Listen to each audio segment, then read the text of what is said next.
Explicar, entendeu?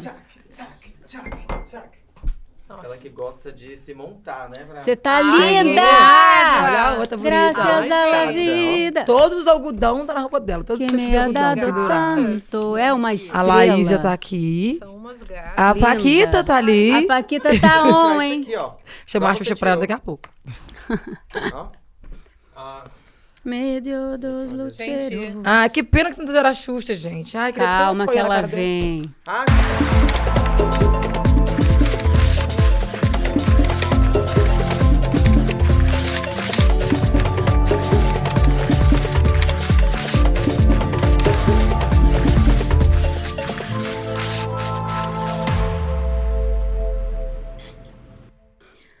Olá, sejam todas muito bem-vindas, bem-vindos. Eu sou Juliana Baroni e esse é o programa Precisamos Conversar. Gente, eu quero explicar uma coisa para vocês. Esse programa de hoje está sendo gravado por volta da hora do almoço, então a gente está aqui acompanhando porque muita coisa vai acontecer ao longo do dia. E para acompanhar isso, eu não estou sozinha, eu estou aqui com as minhas companheiras que vocês já conhecem, mas não custa lembrar. Sara Zara, Oi. a comunicadora, humorista desse programa que está fazendo o maior sucesso nas redes. Já fazia antes, né? Agora mais ainda com Precisamos Conversar. Márcia Tiburi, escritora. Oi, também. E a Sucena, cantora, compositora, atriz maravilhosa. Estamos aqui loucos para conversar e loucas para conversar com vocês. Bom, a semana é muito importante, como eu já disse, histórica para a democracia. Noticiário bombando e nós estamos aqui ligadas em tudo. O ICL está dando um show na transmissão desse julgamento, né? Jair Bolsonaro nunca esteve tão perto de acertar as contas com a justiça. O STF vai decidir se o ex-presidente vai virar réu e ir a julgamento pelos crimes de golpe de Estado, abolição violenta do Estado Democrático de Direito, organização criminosa, armada, dano qualificado e deterioração de patrimônio tombado. E aí, meninas, ansiosas por esse momento? muitas questões. Muitas questões. Eu queria ouvir a professora. Um pouco, porque Fala, eu tô prof. curiosa. Eu tô impressionada, vocês não estão impressionadas com essa campanha que é uma campanha publicitária da extrema-direita, tentando fazer passar a ideia de que a justiça brasileira está perseguindo os nazistas, os nazifascistas. E a gente que escuta aí o povo falando, né? Você pega um táxi, vai no supermercado, sei lá, troca ali uma ideia com as pessoas. Eu vejo muita gente acreditando realmente nisso, acreditando que o Alexandre de Moraes é um canalha, que o STF é um bando de canalhas.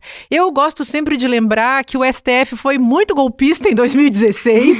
Acho bom lembrar disso, para a gente entender que essa galera, digamos assim, do STF, age em conformidade também com aquilo que eles estão interessados num determinado momento. Por que eu estou falando isso? Porque de jeito nenhum dá para dizer que o STF está, por exemplo, pró-esquerda, ou pró-PT, ou qualquer coisa desse tipo, porque o STF funciona conforme o seu jogo com a lei. E nesse momento ele está cumprindo a lei rigorosamente.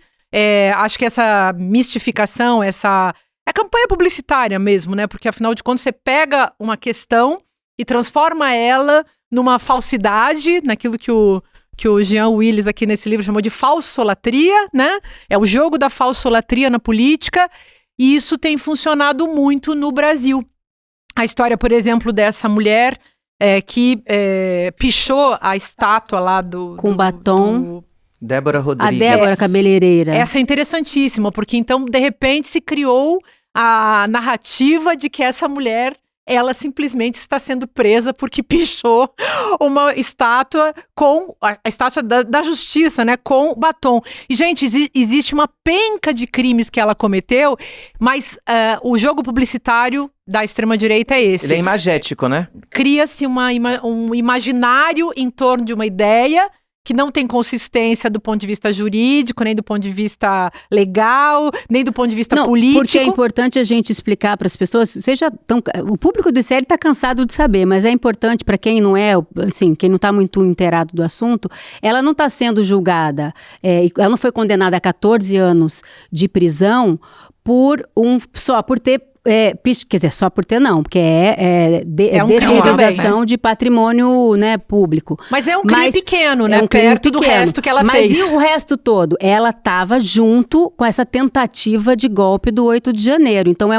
um crime, na verdade, está sendo julgado coletivamente, né? Então, ela não estava passeando e aí achou um carnaval e disse, eu também vou desopilar aqui com o meu batonzinho que eu tenho na bolsa. É todo um jogo, é toda uma construção que implica justamente a organização criminosa, armada, que praticou um crime que é a tentativa de golpe. Então, tentativa de golpe é crime. Não, e o símbolo do batom vermelho, né, Açucena? Porque é um símbolo de empoderamento o batom vermelho, né? Mas uma coisa que eu diria que essa própria... Vou chegar no batom, só para eu não esquecer. A deslegitimação do STF já é uma orquestração desse movimento que também deslegitimava o processo eleitoral. Então, não basta deslegitimar o processo eleitoral sem deslegitimar os poderes que balanceiam a nossa democracia. Ou seja, se o STF tá muito mais poderoso no jogo político, é porque ele precisa estar. É porque alguma coisa está errada dentro dos outros poderes, ou no executivo, ou seja, 3 poderes regem uma res pública, a coisa pública. A gente está falando do judiciário, do legislativo e do executivo. Executivo, presidente, judiciário, STF, legislativo, as câmaras. Mas sabe que eu acho que as pessoas têm dificuldade de entender qual é a função do poder de julgar? Até porque a gente aprendeu nesses anos de golpe, desde 2014, quando o fascismo se instaurou no Brasil com mais veemência publicitária também, e depois a gente teve o golpe de 2016, a gente aprendeu a funcionar no estado de exceção, que é isso aí que você está falando. O estado de exceção significa não tem mais lei. Então, quem quiser, quem puder fazer o uso da lei, faz o que quiser. E os cidadãos interiorizaram isso. Então ninguém mais quer obedecer à lei. E fica estranho quando o STF chega e diz, todo mundo vai ter que obedecer à lei. E existe instituição, né? Isso. Se você é de esquerda ou de direita, não importa. Se você é do centro, também. Todo mundo vai ser punido pelos crimes que cometeu. Claro. Por falar nisso, claro, mais ou menos, né? Mas por falar nisso, eu queria introduzir um outro assunto que também tem a ver com isso, que eu quero sua opinião, Zara. Zara. Ai, não é forte. Recebo. Zara. A gente vai aprender isso quando? Tá bom também. Ô, Sara, eu queria sua opinião, porque assim, no meio desses julgamentos todos que estão acontecendo, também tem o da Carla Zambelli, que é claro que vocês de casa já sabem, que ela, na véspera da eleição de 2022, perseguiu um homem, um jornalista, que era a oposição dela, que estava ali se manifestando contra ela. Ela saiu perseguindo esse homem com uma arma em punhos em plena área nobre de São Paulo. Zara, se você tivesse, no dia da véspera da eleição, armada no meio da rua, entrasse num botequim, o que será que teria acontecido com você naquele momento? Tomado uma cachaça. O primeiro que eu não iria ter armas, ainda porque bem, eu odeio arma. Uma boa ideia, é uma ótima ideia. Em vez de sair correndo atrás dos outros, tomar cerveja. Mas amanhã a gente tem que comemorar tomando alguma coisinha. A gente vai combinar um happy hour. Beber de graça. Primeiro, eu não estaria com arma porque eu odeio arma de verdade. Não gosto. Eu, como cristã, sou totalmente contra a arma, porque a função da arma é só finalizar a vida de alguém. Então, se é só Deus que tem o poder de tirar a vida, então eu não posso dar um revólver. Isso no meu consentimento. Mas assim... se fosse, no caso, eu não ia conseguir chegar nem no outro lado da rua. Porque se não fosse a polícia ou alguém me bater, me parar, ia tomar arma de mim e dar um tiro na minha cara com meu próprio revólver. Um dos motivos que eu também não gosto de arma. Você seria, no mínimo, presa Não, automaticamente? eu seria presa, estaria até agora. Ia pra aquela custódia, né? Aquela, como é que chama o negócio que você fica preso de imediato? Ah, não sei. Até chegar ao julgamento. Preventivo? Preventiva de custódia, que você fica lá guardadinha até de manhã. Sou muito inteligente, olha, que eu tenho aqui. Eu tenho um super poder. Prisão preventiva, então. Mas agora sobre essa questão aí, gente, eu fico pensando, gente, como deve ser você nascer uma vez só, cara, e passar essa vergonha do 8 de janeiro. Você vem uma vez no mundo, pra ser preso por causa de um ato do 8 de janeiro, gente. Tanta coisa pra fazer pra ser preso. Não, pra ser e preso é por causa claro disso. que aquilo ali, um ato daquele tamanho, foi totalmente orquestrado, né? As pessoas estão, ai, coitados, mas são velhinhos, mas são isso. Mas será que eles não tinham dimensão Eu acho que muita gente não da tinha, Juliana. gravidade? Eu acho Não que também tinha. muita gente não Você acha tinha. que Muita não? gente foi levada no roldão, na bola de neve. Teve muita gente que eu acho que foi realmente sequestrada psíquica Uhum. e emocionalmente nessa história, acreditando que era uma coisa muito importante, porque as pessoas, na verdade, não têm conhecimento nem de sociedade, nem de política, nem de lei, nem de instituição. Isso não desresponsabiliza ninguém, tanto que a lei vale para todo mundo, independentemente de você saber ou não.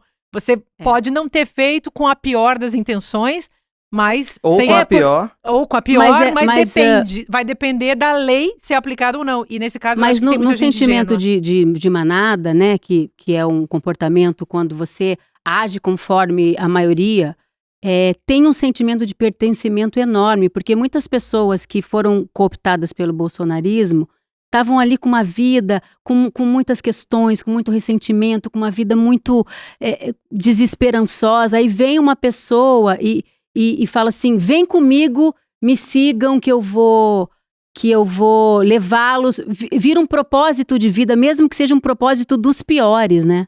Eu concordo com você, e além de tudo tem a compensação emocional que essas pessoas estão buscando, a cidadania, que elas nunca tiveram, uma cidadania política, que tem a ver certamente com essa devoção ao líder autoritário, que dá para elas um sentimento de grupo, isso aí que você chamou de sentimento de manada, mas é o ódio também que está por trás disso tudo, e tem pessoas que estão sendo manipuladas por isso. Então, pode saber, muitas dessas pessoas que a gente considera ou olha assim e pensa, é um fascista indo lá destruir tudo, é uma pessoa bem pobre, coitada, bem sem noção, que não tem a menor ideia do que está fazendo, que acha que está fazendo uma revolução, que foi, de fato, hipnotizada nesse processo discursivo projetado pela extrema-direita. Então, assim, eu acho que a gente tem que deixar a justiça julgar, e eu diria mais, não vamos rir dessas pessoas, sabe? Porque, não só porque a gente não deve rir do sofrimento dos outros,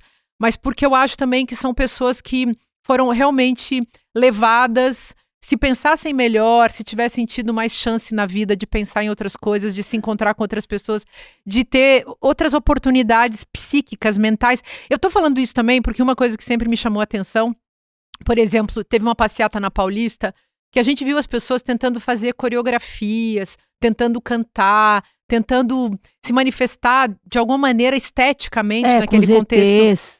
Botando roupa verde e amarela, fazendo coreografia. Tem um negócio Aliás, ali... eu estou meio provocativa hoje. Vamos ver se vocês descobrem Mas eu o acho motivo. uma coisa também, hein, Márcia, sobre o que você está Por falando. que eu tô falando isso? Só queria concluir esse aspecto do raciocínio pelo seguinte, essas pessoas gostariam muito de ser outra coisa. Tem um problema de viralatismo, entre aspas aqui, muito sério nessa gente. É uma gente que tem uma experiência subjetiva muito pobre, isso é certo. Então isso faz sofrer, sabe? Um país tão desigual como o Brasil, e a gente tem uma questão, além da desigualdade, uma questão educacional e de história e memória que ainda não foi sanado. Nem sei se eu posso falar de reminiscência da ditadura militar, ou se a ditadura militar ainda... Nunca terminou. Seus desdobramentos históricos, eles continuam. Primeiro que a Sara está aqui para falar, quando a gente falou de Ainda Estou Aqui, que na periferia sempre foi daquele jeito. Então, ou seja, se a gente fala de desdobramento, ainda continua a desigualdade tanto social quanto educacional.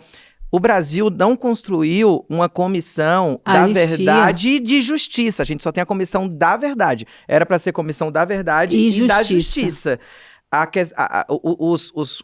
Os criminosos da ditadura militar ainda estão soltos. Ou seja, quando a gente fala... E ganhando, às vezes, e salários, assim, astronômicos, né? E aí, os torturadores. Justamente. E aí, o que acontece? A minha tia, ou a minha tia-avó, ou a sua prima, que está lá no WhatsApp, vivendo com todas as questões de desigualdades históricas brasileiras, de repente vão recebendo...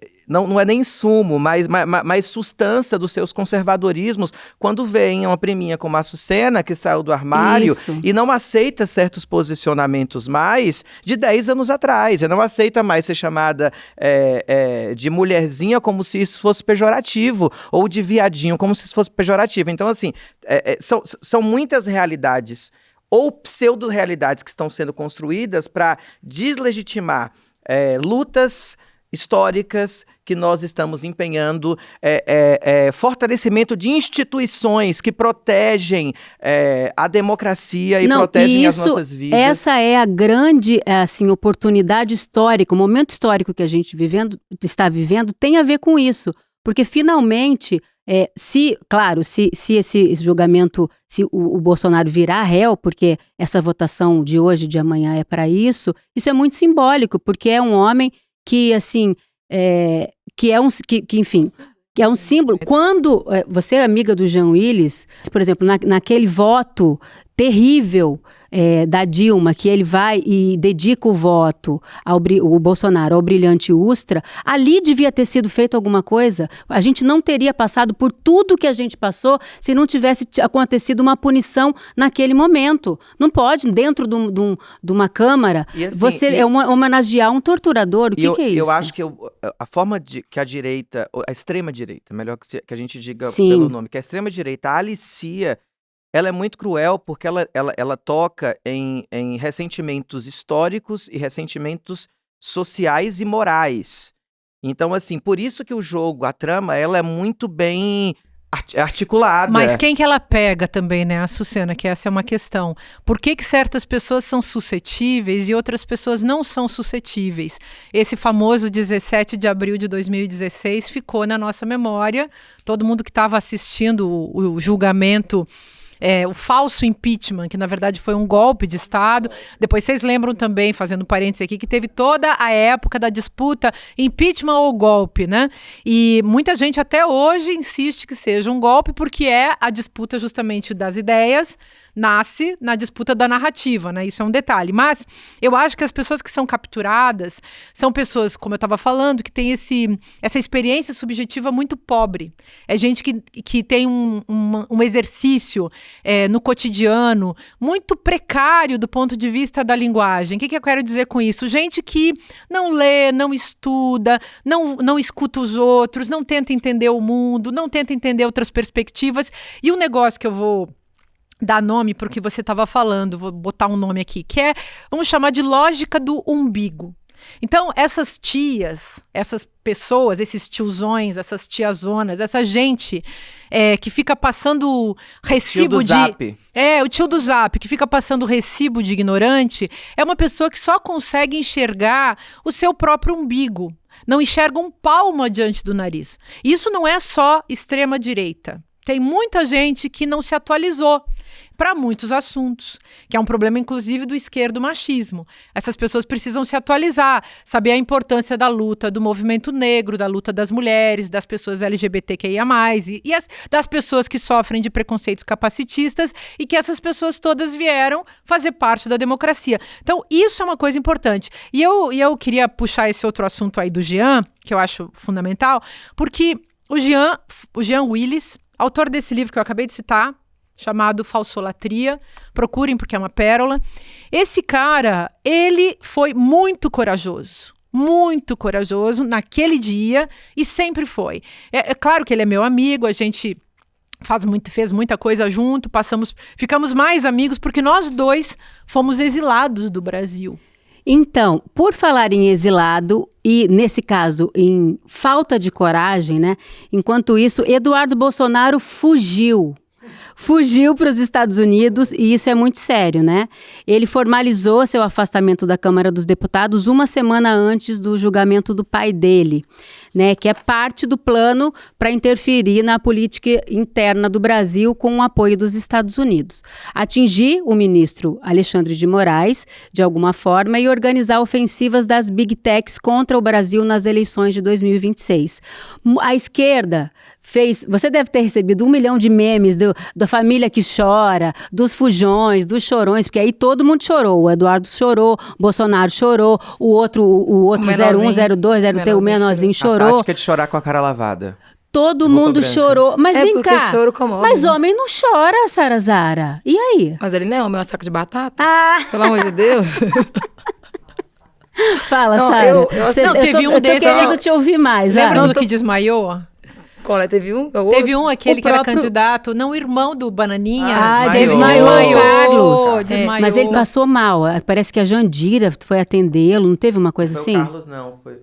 Ah, não sei, não importa quem. Eu sei que assim, eles choram, eles fogem e assim, o gado tá perdido. Porque assim, tá todo mundo chorando.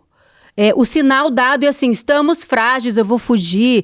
Primeiro que não existe exilado político e que a gente não vive numa ditadura. Então isso já é uma narrativa. A política, eu acho, em si, é só uma ferramenta para essa galera que tem esse comportamento preconceituoso, que se for conversar com essa galera, né, bolsonarista, que é um movimento, eu acho que não é nem sobre política, eles não falam sobre política em si mesmo. Perguntar qual é o tipo de proposta que o Bolsonaro propôs que você gosta, eles não sabem dizer. Não sabem É questão mesmo. de identidade mesmo, sabe? Eu acho que eles foram se juntando porque achou um que representa uma idiotice gigante que eu não teria coragem de falar, porque nem todo mundo é tão idiota no nível de chegar e falar, eu sou idiota. Aí acharam uma pessoa que quis ser representante. Aí vem gente que E que tanto fala aqueles absurdos que Sim. todo mundo pensava, mas fala assim, não, isso não pega isso, bem tipo eu assim, falar. eu penso e você fala, mas eu não sou Isso. burro o suficiente a falar, porque eu não quero perder coisas, mas você fala no meu lugar. Então vão ter pessoas inteligentes a ponto de apoiar, mas não falar porque não é idiota, e vão ter pessoas que não tiveram nenhum tipo de ensinamento durante a vida que faça ele filtrar a importância de não falar tudo o que pensa. Aí vai ter apoio porque não porque o cara é da direita ou extrema direita, mas é porque ele é preconceituoso, porque ele vai ser racista, porque ele tem uma fala homofóbica, porque ele tem um monte de coisinha que eu me identifico, então eu quero ele para me representar. Aí que tanto faz se o Brasil vai para buraco ou não, desde que todo mundo que eu não goste vá junto comigo, sabe? Eu acho que é mais ou menos isso. Acho que a política é só uma ferramenta do movimento que se criou para poder ter liberdade de falar qualquer bobagem e ter um cara que tem um respaldo, né? O cara é político, ele é o parlamentar. Né? Chancela as falas ele mais valida absurdas. tudo, ele valida É. tudo. Agora, quanto a essa questão do povo correr, quem tem perna corre, né? Porque assim, ele já... Todo mundo já sabe que eles são um bando de covardes mesmo, para não falar outras palavras aqui. Covardes. Pessoa covarde, gente, quando ela precisa se salvar, pouco se importa o que o outro pensa, Não, entendeu? e aí a gente pode lembrar que o presidente Lula encarou todo o processo com muita dignidade, né? Ele foi preso, ele ficou mais de 500 dias preso, depois provou a sua inocência, mas assim, ele foi digno. E aí hoje, numa manobra talvez de marketing, o Carlos Bolsonaro, não, o próprio Bolsonaro, Jair Bolsonaro, apareceu lá nesse julgamento para dizer que, claro, não pegou bem a fuga do Bananinha, não pegou bem. Assim, não pegou bem, nem só pegou bem para a extrema direita, mas nem para o centro e, obviamente, para o espectro progressista não pegou bem. Então, eu acho que ele está tentando reverter isso e apareceu lá para tentar ser digno, para dizer, olha, eu tô aqui enfrentando esse julgamento. Um negócio que eu achei muito importante de, pelo menos, prender um pouco dessa galera que fez a baderna no dia 8, porque se não tivesse acontecido isso, a chance de virar aquele furdunço que foi igual no dia da prisão do Lula, que eu adorei, porque eu cheguei atrasado no serviço, fiquei um tempo dentro do ônibus, porque era bem perto, sabe, do negócio. Então, o ônibus custou chegar. Mas eu acho que a chance do povo fazer esse tumulto, sabe, pra não deixar ele ser preso ou chegar lá no julgamento, alguma coisa parecida, ia ser muito grande. Então eu acho que o povo tá mais contido, tanto que acordaram mais tarde no domingo, lá no Rio de Janeiro. Né? Não quiseram levantar cedo pra ir tentar ser preso. Eu acho que deu uma equipe, gente, né? Exatamente. Quem é que tá perseguindo o Eduardo vulgo Bananinha? Ele está sendo ameaçado de morte? Não. Ele está sendo proibido de andar por aí? Alguém está jogando, ameaçando ele, fazendo maldade? Não, está no jogo político normal, das animosidades, das críticas, está tudo certo. A gente está vivendo um Estado democrático. Lembrando que os julgados são todos homens. Isso é um dado importante para o nosso papo aqui. Mas tem a Carla Zambelli, a menina também. Não, mas ela está sendo julgada por outra coisa. Escapou, negócio assim. Não, é outra questão. A Carla Zambelli, ela está sendo julgada por aquele... sim. Porque ela saiu perseguir um homem armado na véspera da eleição. Esse outro julgamento é em relação ao golpe de Estado, a tentativa de golpe o núcleo crucial. É o núcleo crucial da tentativa de golpe do 8 de janeiro, né? Uma questão que a Márcia colocou, eu acho que assim, sobre subjetividade das pessoas, da tia, do tio do Zap, da prima conservadora, e das identidades, dos signos de identidade que se constrói. Eu acho que assim, como que a gente vai querer uma sociedade diferente em um país que não conseguiu educar a sua população em torno da ditadura militar,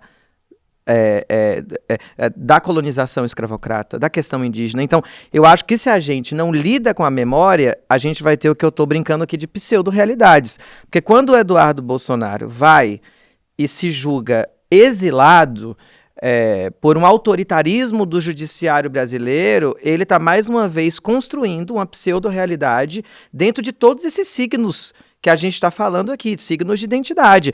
E só para terminar, e quando você fala disso, a gente fala, mas o que você acha da onda conservadora? Amor, não existe onda conservadora. Quem saiu do armário foi a gente. É isso, perfeito. Bolsonaro sempre esteve aqui. Esses conservadores, os tios do Zap, essas identidades que a Sara muito bem colocou, essa identidade de ser racista e falar na mesa, de repente aparece a Sara, aparece você.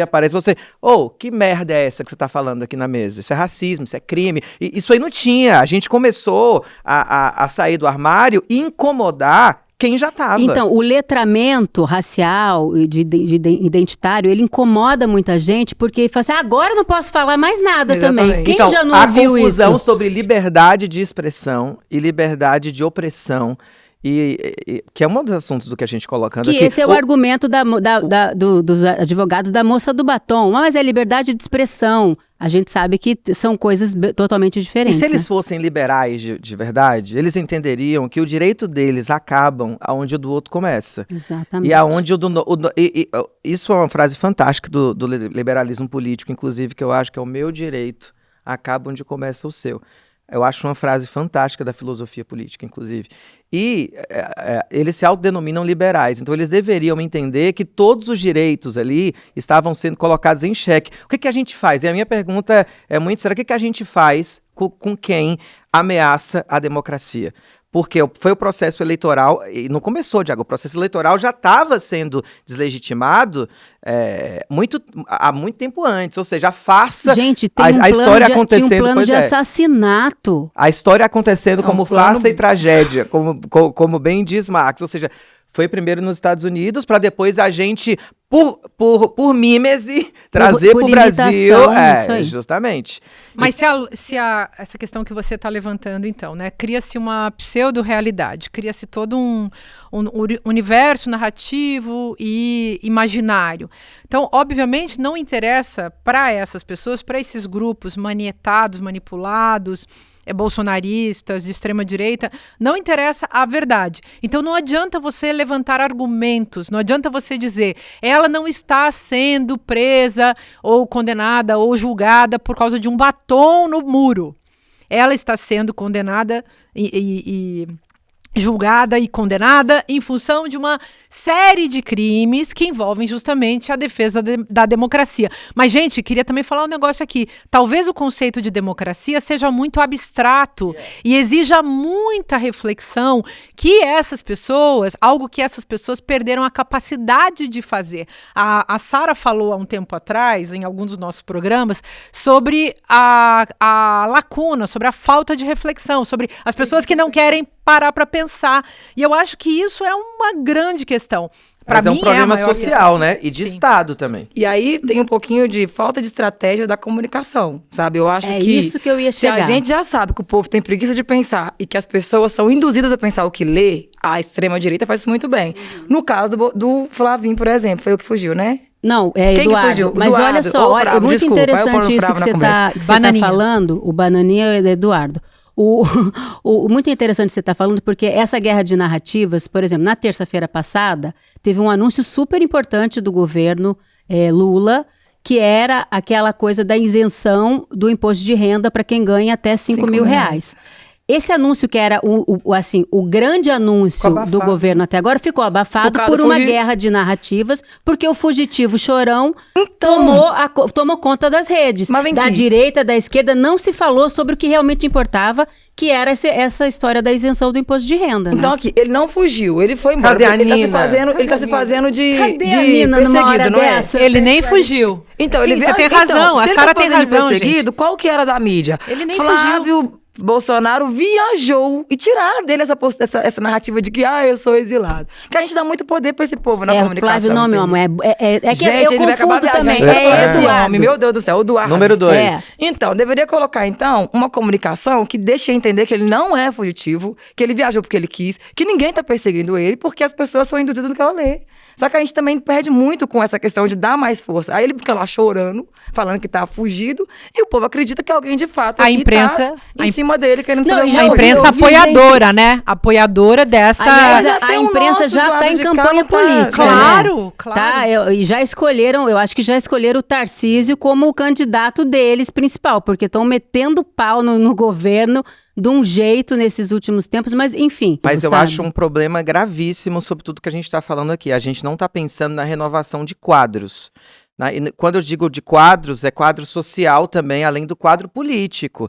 Porque quando a gente fala de comunicação, não é só comunicar com a tia do Zap, mas como que a gente comunica com as gerações que estão emergindo como população que vai votar, que vão ser os nossos governantes. Ou seja, a gente ainda tem um quadro nos partidos, dentro a maioria são velhos que pensam de forma antiga. Com certeza. Eu não tô falando de velhos que pensam Homens conversando brancos. porque eu queria muito que os nossos anciãos conversassem com a gente de forma sem subestimar a nossa inteligência e a nossa capacidade de ser relevante socialmente para o Brasil. Então, como é que eu converso com a galera de 18 anos, de 20 anos? Cada renovação. Eu não queria estar pensando só no Lula para 2026 ou para 2030. Agora, eu vou fazer um salto de assunto, mas na verdade, não é um salto. Já que você está falando de comunicação com os jovens, nós vamos agora falar sobre a série do momento, adolescência. Que tem a ver com tudo isso, Que tem a ver com tudo isso. Então parece que a gente está mudando de assunto, mas não estamos, tá? Eu fiz um resumo, porque com certeza você de casa já foi impactado nesses últimos tempos por alguma pessoa, algum vídeo, algum corte, alguma matéria de jornal, de revista, ou algum amigo que fala assim, você já viu a adolescência? Não, tem que ver. Por que desse fenômeno? Porque a gente realmente não está conseguindo dialogar com os nossos filhos, com os nossos adolescentes. Vou dar um resumo rápido para você, que a gente escreveu, porque assim, a série é tão impactante.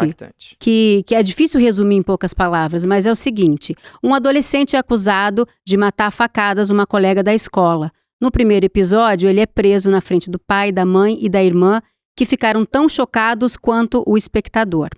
A série traz muitas discussões aqui para nós. Entre as discussões, o avanço da misoginia entre os adolescentes e o abismo de diálogo que existe entre adultos e adolescentes, né? Então, eu só queria dar para quem ainda não viu a série ou também não ouviu falar, se você não ouviu falar, a partir de agora, você vai ter vontade de assistir, né? É um assunto, eu fiquei muito impactada. Todas nós vimos, né, a série. Até vou contar uma anedota. Márcia Tiburi, que nem assina a Netflix, assinou maratonou a série. Porque realmente é um assunto urgente, o assunto está se impondo.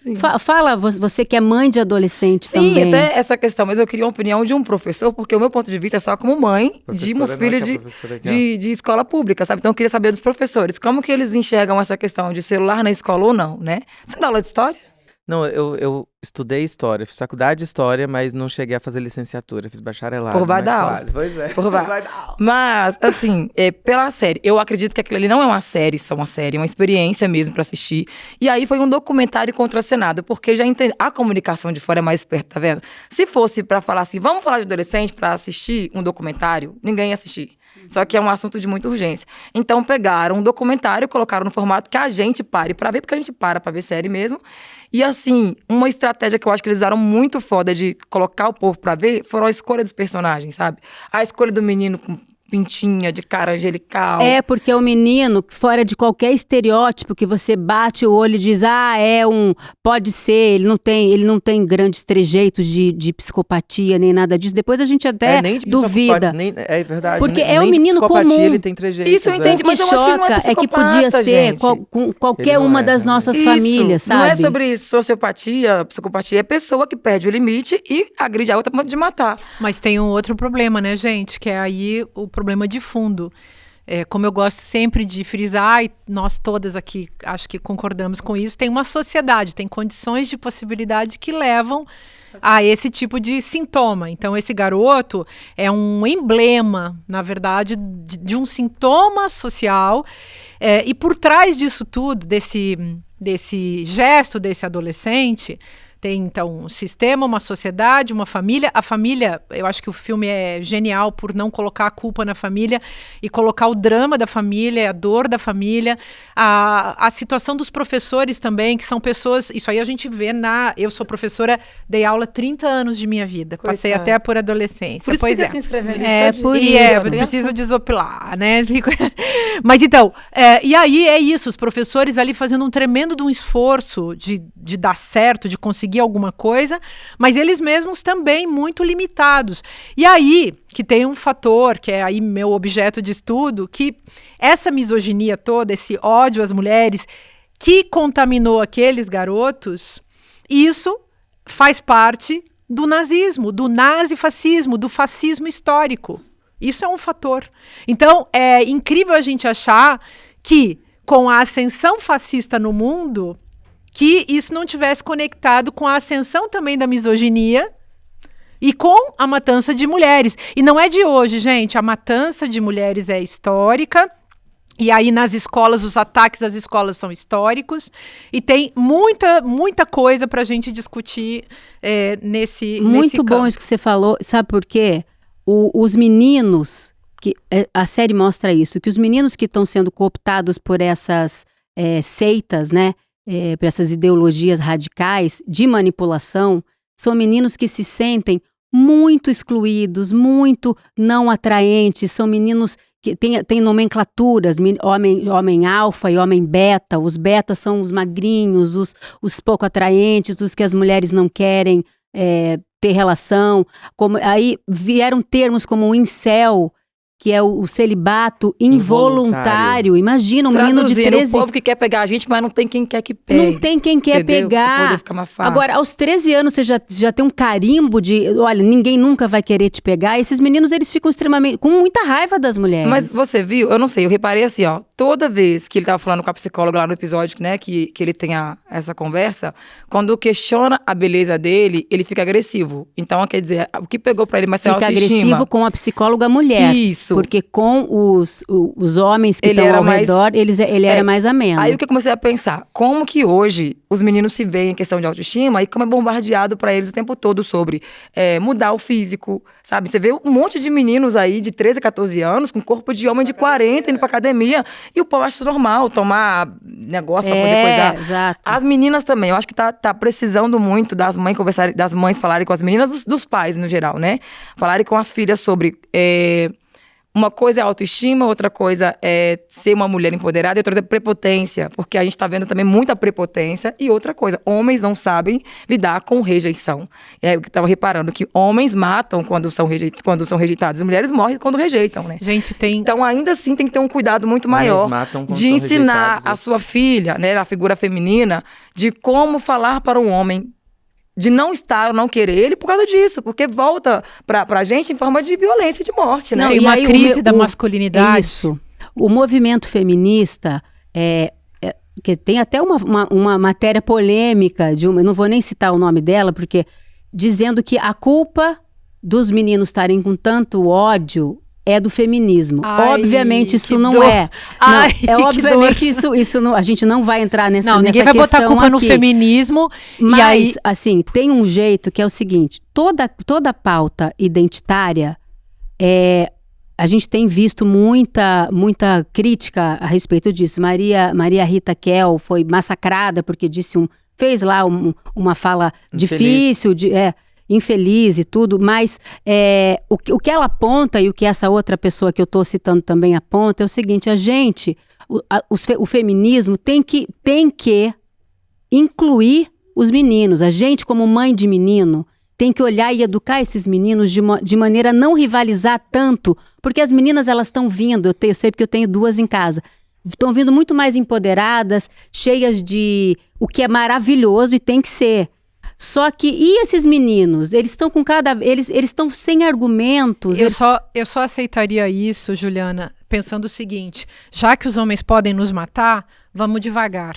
É essa a mensagem. Olha só, a Margaret Atwood, que escreveu o Conto da Aia, ela fala isso, né? Ela diz assim: perguntei para um amigo meu o que ele tinha medo nas mulheres. E aí ele respondeu que ele tinha medo que as mulheres rissem dele. Aí fui perguntar para as mulheres o que elas tinham medo nos homens, e aí elas responderam que tinham medo que eles matassem elas. Essa é a desproporção. É a desproporção. Então vejam, vejo muito no movimento negro. Aí vem aquele branco que chega e diz: ai, me ajuda a não ser racista. Filho, vai se virar, vai estudar, vai entender. Desde quando que sou vítima de preconceito, que sou vítima do racismo... Eu não sou obrigada a te letrar, né? Tenho obrigação de ficar te ensinando. Mesma coisa para as mulheres. Então, os homens têm que fazer a autocrítica. Sempre foram donos do mundo. Não são as mulheres que caíram na real sobre as violências que elas sofrem e sobre os privilégios masculinos que são culpadas de nada, e muito menos as feministas, que são essas mulheres com consciência. Então, acho que tem muito problema, acho que nós podemos debater tudo isso. É muito bacana que a gente possa debater com Maria Rita Kell, com as jornalistas que estão aí falando, todo mundo. Eu faço um feminismo, e nós todas aqui fazemos um feminismo, eu chamo de dialógico. Estamos a fim de conversar com todo mundo, mas nós não vamos apagar e nem botar debaixo do tapete os problemas que existem quando se trata de pensar gênero e sexualidade como fatores que implicam luta de poder, briga de poder e massacre, violência dos homens contra as mulheres todo o tempo. Porque é uma guerra dos homens contra as mulheres. E eles ganham quase sempre. Sabe? Eles ganham porque eles matam. Máquina, ele tem a máquina. E eles matam. E aí eles têm esses pseudo-heróis aí do futebol, principalmente, não fala de que estimulam esse tratamento misógino de mulheres, e as festas e prostitutas, e a mulher tá grávida, ele vai e trai publicamente, não vou dizer o nome do santo, mas vocês sabem. São vários. Não tem um nome específico. Então, assim, é muito difícil a gente... Mas agora... Como educadores, como pai, como mãe, o pai do menino tem um papel muito importante nesse lugar também, esses pais também estão se letrando, os que estão querendo despertar, porque tiveram uma educação machista, e esses pais têm que ficar atentos, e a relação do pai com a mãe, como o pai trata as mulheres, faz bastante diferença, né? Então, mas tem também, acho que todo mundo está notando um nexo nesse filme, nessa juventude que está passando por isso, com, óbvio, um machismo que também está na política. Então, o que está em jogo? O machismo publicitário. Assim como o Bolsonaro faz uso do machismo publicitário, assim como qualquer um desses ogros com o macho limítrofe, né, com aquelas roupas apertadas, muito músculo, ou então o cara que simplesmente chega, cabelinho não sei de que jeito, chega e grita e berra e rasga a placa da Marielle e diz prendo e arrebento, esses caras são todos assim, e o menininho que tá lá sob o influxo, né, recebendo essas informações desse machismo publicitário, ele também faz a mesma coisa. Ele entendeu que o ódio cacifa ele, que o ódio faz ele socializar com toda uma galera do colégio, da internet, da rua, que ele se sente homem integrando essa comunidade de ódio. E aí, o que as pessoas estão chamando de crise de masculinidade, eu diria que é a crise daquele homem que não quer ser assim. Mas tem um monte de homem que só quer poder e quer ser assim, e se inscreveu nesse lugar e tá ali fazendo o esforço de parecer um grande lobisomem para assustar todo mundo. A Sucena tá com a cabeça, tá saindo até fumacinha. Fala, a cada Sucena. fala das colegas a gente vai repensando, porque eu não acho que tenha crise de masculinidade. De novo, há uma reação a todas as posturas da mulher contemporânea diante dos absurdos. Então, assim, como essas reações estão acontecendo? Essa é uma das reações. O Steve Graham, ou Graham, não sei como Graham, é que se diz. que é o ator ele deu que faz o pai, e ele é o ator que faz o pai. E roteirista, né? E roteirista. Ele disse uma frase muito série interessante, Adolescência. que é um ditado, que ele fala que o ditado diz, é preciso de uma aldeia para se educar uma criança. Agora, ou seja, a responsabilidade da educação de adolescente não está apenas na mãe. Claro! Na família. Também não. Ou Na seja, escola, existe a sociedade, tá no existe o Estado. Ou seja, quer dizer que todas essas instituições, elas pecaram, usando o termo cristão. Eu acho que tem uma coisa que é todo mundo ir pelo lado do mais fácil, sabe? Na família a gente vai pelo mais fácil. A mãe. Mãe e pai, todo mundo vai pelo mais fácil. Na escola também. Gente, se cada uma de nós fosse contar as histórias que já passou aqui... Vamos falar sobre as nossas adolescências. Daria um pano, justamente, eu queria entrar, inclusive, nesse assunto. Vai. Porque é o seguinte, eu me percebendo, né? Eu tive uma criação totalmente cisnormativa e heterossexual dentro da minha casa. Onde a minha mãe é uma dona de casa... que nunca recebeu um salário para cuidar da casa e de suas filhas. E ela teve ainda a sorte de ter uma filha trans dentro de casa. E para muitos, uma má sorte. Porque a minha adolescência foi uma adolescência muito difícil. Eu sempre fui uma pessoa muito feliz, espontânea e alegre. Nunca fui uma pessoa introjetada. E muitas trans são introjetadas. Não era o meu caso. Então, eu era aquela pessoa de me socializar, não achar espaço para socialização, negar muito a minha verdade. Mas você já tinha transicionado na adolescência? Não, eu tentei. Eu tive uma fase que comecei a pintar as unhas, ia de luva para casa, e eu moro numa cidade fria, que é a Vitória da Conquista, na Bahia. Morava com a cidade de serra, então a média anual térmica de lá é 18 graus. Mesmo quando estava quente, eu usava luvas para brincar. E não, até minha mãe descobriu, e foi aquele auê, tá pintando a rua, e o que tá acontecendo? Eu lembro quando eu cruzava a perna na escola, uma professora me chamou a atenção e falou assim, menino não pode cruzar a perna assim, é coisa de menina. No recreio foi um absurdo, porque... o entendimento de mulherzinha era o diminutivo daquilo que já era menor, ser mulher. Ou seja, na cabeça... Mulherzinha é menor ainda que mulher. Do que ser mulher, ou seja... Eu nunca tinha pensado são todas nisso. essas questões. Então, quando uma criança, um menino, ou designado menino ao nascer, ele é chamado de mulherzinha, é de uma chacota imensa, enfim. E existe o não lugar, né? O não lugar de você construir a sua identidade pela negação primeiro. Então, esses dias eu ouvi uma apresentadora colocar, para mim, nem as mentiras sinceras. Aí eu respondi, porque você nunca foi LGBT. Porque se você um dia fosse uma pessoa LGBT, você saberia que as mentiras também elas podem salvar. E isso não é um salvo-conduto para mentir, não, e nem para fazer fake news, amores. Mas você, para se proteger, precisou usar desse artifício. Justamente, em Alma Imoral, que é uma peça linda, né, baseada no livro do Rabino Newton Bonder, a Clarice Nisquia está aí há quase 20 anos nessa peça. Ela tem uma frase linda que é há mentiras, há verdades perversas e há traições de grande fidelidade. Ou seja, há verdades que delatam, há verdades que matam e há mentiras que salvam. Há mentiras que como a Dilma disse um dia, uma das frases dela mais lindas é: eu menti sim, deputado, exato. mas foi para proteger os meus iguais. Então, assim, eu menti sim para me autoproteger. Então, para a Açucena nascer e eclodir enquanto a Açucena, eu tive que não ser também, eu tive que construir minha identidade. Então, uma adolescência assim, ela não é legal. Uma adolescência onde você não tem a possibilidade de se comunicar, ela não é legal. Entretanto, eu tive uma educação de base e uma assistência, eu acho, comunitária, apesar das minhas negações, que não me deixaram cair em um lugar de vingativo ou de radicalidade da revolta diante do mundo e diante dos meus algozes, porque eu tive algozes, o patriarcado foi meu algoz. Eu lembro quando eu já apanhei dos meus amigos por ser quem eu era. Eu lembro de quando a minha irmã foi me defender porque eu não conseguia ter reação diante da violência dentro da escola. Então, E você, estatisticamente, é uma sobrevivente, né? sim. Porque muitas são mortas e não chegam nem a descobrir o que pode ser a vida, né? Justamente, é importante dizer um dado que 90% das mulheres trans, elas são empurradas para a prostituição. Então, apenas 10% eu fui uma exceção.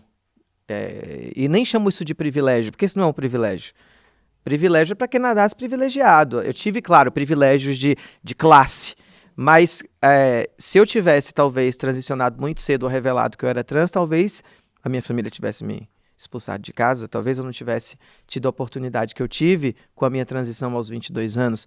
E a educação muito salvou minha vida. Então, quando a gente fala de educação, e por isso que a educação não pode ser um conceito abstrato, assim como democracia e justiça não pode ser um conceito abstrato, a educação também não pode. Por isso que eu estou chamando a atenção para uma comissão da verdade e da justiça, para que a gente ensine o que foi a escravidão, o que é feminismo, o conceito de feminismo. Então, precisamos urgentemente nos pautar por uma sociedade integrada, porque está tudo fragmentado. Está tudo fragmentado aqui, ó. E Enfim. essa questão de reeducar as pessoas sobre o pensamento do que é família. Porque eu acho que a partir dessa geração agora, né, vai ter um equilíbrio maior, que as pessoas estão vendo que os pais, os homens, estão se envolvendo mais nas questões do funcionamento familiar. Mas, na série, por exemplo... Até ajudam. Até ajudam, tem uns que lavam louça e tudo. Ainda compram detergente no caminho. Mas uma coisa que eu reparei na série, né? Divas da ironia. Quando eles pedem pro criança lá escolher entre um tutor legal, se era a mãe, o pai ou um tutor legal direcionado pela coisa, ele escolhe o pai. Porque eles identificam muito cedo o que é ser um homem, como se defender, né? Então eu achei assim, ela falou assim, a mãe dele falou, mas ele tem medo de agulha, como que vai ficar na hora de fazer o negócio? A mãe não serve mais pra isso. Por quê? O pai ia defender. Acho que mãe... E ela se questiona, viu? A mãe se questiona. Na visão, né, do modelo familiar... Mas por que não me escolheu, né? Porque na hora da febre era a mãe, né, ele que tava precisava de um ali. defensor e não de um cuidado. Agora precisava de uma defesa muito grande. E aí o que eu entendi, os homens E a coisa mais linda, só pra gente... cedo. Desculpa, eu tô te cortando, desculpa. Só pra encerrar esse assunto, mas uma coisa que eu queria só pincelar antes da gente encerrar o programa, que é a questão da culpa. Porque o pai chega pro menino e fala assim... me fala, o que aconteceu? Eu vou estar do seu lado de qualquer maneira. E o menino nega. E aí, quando chega, eu contei spoiler agora, tá? Quando chega no final da série, você descobre tudo o que aconteceu, porque a série não é sobre se matou, se não matou, é sobre outra coisa, é sobre a tragédia do Cai a ficha, né? E aí, o pai e a mãe têm uma cena, eles se sentem tão culpados e eles terminam dizendo o seguinte, o que eu poderia ter feito além do que eu fiz? Eles tentaram. Fala, Márcia. Não, eu tô concordando com você, tô lastimando, porque eu chorei todo o tempo, sabe? Depois fiquei pensando, essa série vai continuar, sabe com qual história? Vão contar a história do ponto de vista da mãe, da menina e da mãe que sobrou, do pai que sobrou, sabe lá? Mas essa história que ficou do outro lado, né? Então tem um sujeito que comete o crime e tem muita coisa que a gente não consegue saber. A gente não tem acesso, por exemplo, à subjetividade do menino. O menino não dá notícia pra gente sobre... o que ele estava sentindo, o que ele estava pensando. Isso é muito controlado e é bom porque faz as pessoas pensarem. Mas aí a gente fica pensando também. Mas isso que é a genialidade da série, porque ela não responde às perguntas, ela estimula esse tipo de diálogo, esse fenômeno que está acontecendo no mundo, em mais de 70 países, é número 1 do mundo na Netflix, não é à toa, porque isso é um grande alerta para pais educadores e para os próprios adolescentes também, que eles a gente precisa conversar com os adolescentes. E vocês lembram, aliás, do Precisamos Conversar sobre o Kevin? Não podemos esquecer, tudo começou lá. Sim. Esse fenômeno é antigo. Aliás, o nome do nosso programa é baseado também nesse. Precisamos conversar sobre gente, o Kevin. Então, olha, só para dizer que foi uma delícia estar aqui com vocês hoje. O roteirista do Brasil tá bombando, a gente está aqui acompanhando o noticiário pelo ICL. Fiquem com a gente, semana que vem tem mais. Já acabou, Juliana Já acabou, Baroni. olha, 56 minutos já. Temos Falta que encerrar, mas olha, eu quero assim, agradecer muito quem esteve com a gente esse tempo todo. Estamos de olho no STF, estamos de olho nesse julgamento para ver se Bolsonaro vai a julgamento. Bolsonaro Bolsonaro e aquele núcleo duro, né, dos golpistas do 8 de janeiro. Estamos aqui de olho, teremos notícias em breve, amanhã deve sair já uma decisão, então estamos aqui, a equipe do ICL está de parabéns, fiquem com a gente, um beijo, adorei meninas, a gente tem muito assunto mesmo, né? Muito assunto. Então um beijo para vocês, até a semana que Obrigada, vem, gente. fiquem com a gente, Obrigada. beijinho. Quando eu tinha 20 anos de idade, eu treinava atletismo na Universidade da Califórnia em San Diego e logo antes de começar a temporada, eu assisti a palestra mais transformadora e incrível de toda a minha vida. Foi uma palestra com um ex-aluno da universidade, Mark Allen, simplesmente o melhor de todos os tempos no triatlo. O Mark Allen venceu 6 vezes o Ironman do Havaí. Ele deu uma palestra explicando a importância do momentum e do flow nas nossas vidas. A gente conseguiu entrar em contato com o Mark Allen e ele aceitou dar uma palestra para o ICL. A palestra vai acontecer dia 30 de março, às 8 horas da noite. Não perde essa chance de levar esses ensinamentos para a sua vida e para o seu esporte.